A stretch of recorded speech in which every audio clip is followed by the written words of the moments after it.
They keep saying peace is possible, that negotiations are the answer.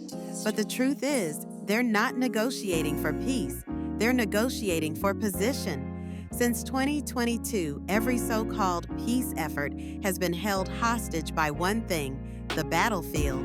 When Ukraine was pushing back the Russians near Kyiv, Zelensky pulled out of talks. He saw a chance to win without conceding. Can you blame him? And now, as Ukraine faces harder odds, it's ready to talk again. The same is true for Moscow. If they think Trump will abandon Ukraine, they'll stall. If they fear the war's long-term costs, they'll play nice at the table. It's not diplomacy, it's leverage management. But here's the dangerous part. The United States knows this and is actively shaping the calculus. Washington could use its influence to bring both sides to the table on fair terms.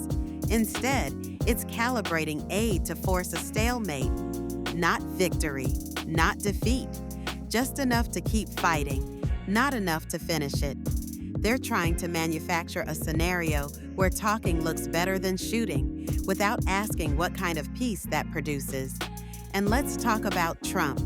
He demanded a ceasefire, but only a short one, 30 days, no conditions. It failed.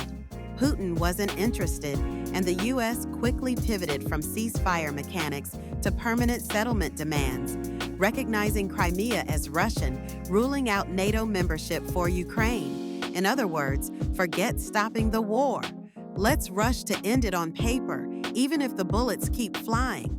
And that's the real danger. Every round of negotiations keeps skipping the first and most basic step: how to stop the killing. They're writing post-war maps while the war is still burning. They're offering settlements disconnected from the battlefield and wondering why they fail. If this sounds familiar, it's because it is. Istanbul in 2022 collapsed for the same reason. We keep talking about outcomes without managing the process. And every time we do that, more people die. Let's stop pretending that peace is about press releases and grand bargains. If we don't control the battlefield calculus, if we don't align power with diplomacy, then all this talk is just a smokescreen. And make no mistake, the longer we fake peace, the more permanent this war becomes.